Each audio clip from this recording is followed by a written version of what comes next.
김정은 위원장의 친서에 트럼프 대통령이 화답하면서 2차 북미 정상회담이 가시화됐지만 가야 할 길은 쉽지만은 않습니다.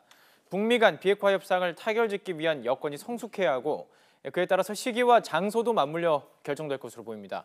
워싱턴 특파원 연결해서 자세한 얘기 나눠보겠습니다. 김희준 특파원. 네, 워싱턴입니다. 자, 2차 북미 정상회담 이루어진다면 북미 두 정상 간 본격적인 핵담판이 진행되겠죠? 네, 6월 10일 싱가포르에서 열렸던 1차 북미 정상회담은 두 정상의 역사적인 첫 만남 자체의 의미가 컸습니다. 당시 세기의 핵담판이란 이름으로 주목받았지만 사실상 비핵화 문제에서 진전이라 할 만한 합의는 없었습니다. 공동 합의문 4개 항도 한반도 비핵화와 체제 안전 보장, 북미 관계 개선 등 원론적 합의에 그쳤습니다. 그 합의마저도 지난 3개월 동안 큰 진전이 있었다고 보기는 어렵습니다. 북한의 비핵화와 그에 상응하는 미국의 체제 안전 보장 조치가 그 선언에 대한 접점을 찾지 못한 채 제자리 걸음을 걸었기 때문입니다. 이런 가운데 가시화된 2차 북미 정상회담은 교착된 북미 간 비핵화 협상을 위에서 아래로, 그러니까 톱다운 방식으로 푸는 계기가 될 것으로 보입니다. 따라서 회담이 열린다면 북미가 서로 양보하지 못한 채 핵시설 신고를 비롯한 비핵화 조치와 또 종전선언으로 대표되는 체제 안전 보장에 대한 구체적인 진전을 이끌어내는 2차 핵담판 본라운드가 될 것으로 볼 수 있겠습니다. 그렇다면 이 북미 정상회담까지의 그 징검다리로서 남과 북, 남북 정상회담이 무척 중요할 것 같습니다. 북미 간에 어떤 접점을 찾을 수가 있을까요? 네, 다음 주 남북 정상회담을 앞둔 문재인 대통령의 어깨는 적지 않게 무겁다고 할 것입니다. 비핵화와 체제 안전 보장 교환을 놓고 좀처럼 합의점을 찾지 못한 북미 양측을 중재해 다시금 대화 테이블에 앉게 하고 나아가 비핵화 협상을 타결지은 뒤 항구적인 한반도 평화 체제로 나아가야 하는 상황이기 때문입니다. 현재 북한은 동창리 핵실험장 폐기 등을 내세워 선제적인 비핵화 조치를 취했다며 미국이 성의를 보일 때라고 주장하고 있고요. 미국은 이에 맞서 핵시설 신고와 검증 동의 등 북한이 한 발 더 나아간 비핵화 행보가 필요하다고 압박하고 있습니다. 이런 상황에서 남북 정상회담과 한미 정상회담을 거치며 교집합을 찾아낼지가 관심입니다. 핵신고 과정을 핵시설, 핵무기, 핵물질 등으로 세분화해 각 과정마다 미국의 보상을 명시하는 단계적 비핵화 방안도 거론되고 있는 상황입니다. 당초 문재인 대통령의 특사단은 북한의 핵신고 약속을 받아낸 뒤 이를 종전선언으로 이끄는 중재안을 제시한 것으로 알려졌지만 북측은 단계적, 동시적 행동 원칙을 재확인한 바 있습니다. 어디서 이 회담이 열리게 될지도 상당히 관심입니다. 김정은 위원장이 워싱턴을 방문해서 회담이 열릴 가능성 얼마나 있을까요? 네, 말씀하신 대로 2차 북미 정상회담 장소로는 현재 워싱턴이 유력하게 거론되고 있습니다. 트럼프 대통령은 6.12 정상회담 뒤 싱가포르에서 가진 기자회견에서 2차 회담을 워싱턴에서 열고 싶다는 뜻을 밝혔습니다. 저도 그 현장에 있었습니다만 김 위원장을 백악관으로 초청하겠느냐는 질문에 분명히 그렇다고 답했습니다.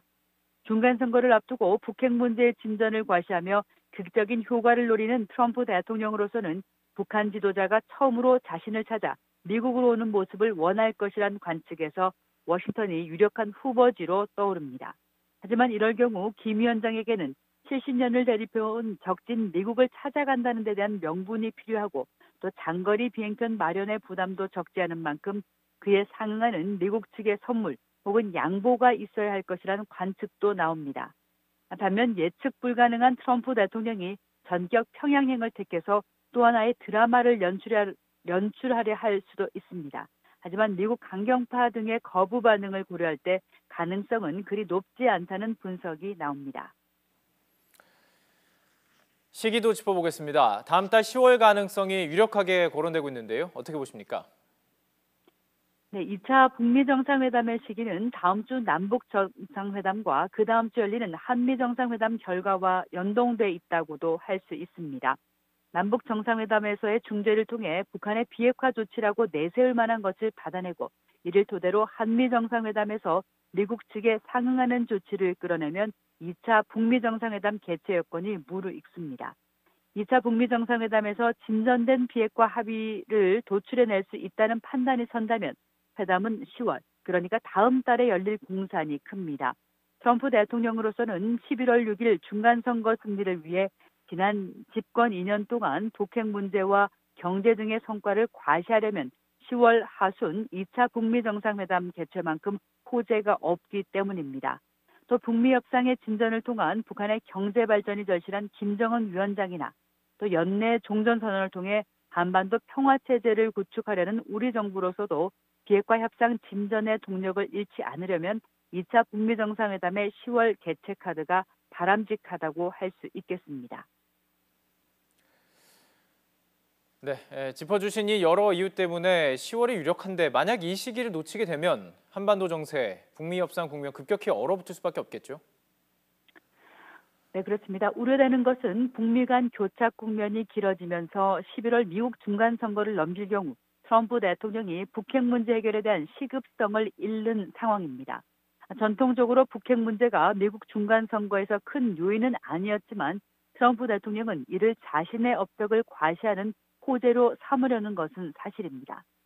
또 트럼프 대통령이 북미 정상회담 카드를 흔들게 된 한 요인은 최근 언론인 밥 우드워드가 출간한 서적에서 백악관의 난맥상을 들춰내는 등 정치적 위기의 탈출구로 삼는다는 지적도 나오고 있는데요. 북미 간 비핵화 협상의 사전 조율이 실패해서 연내 이렇다 할 성과를 내지 못하고 2차 북미 정상회담도 무산된다면 트럼프 대통령은 중간선거를 마친 뒤 내년까지 시기를 저울질하며 북미 재협상의 동력은 상당히 떨어질 것으로 보입니다.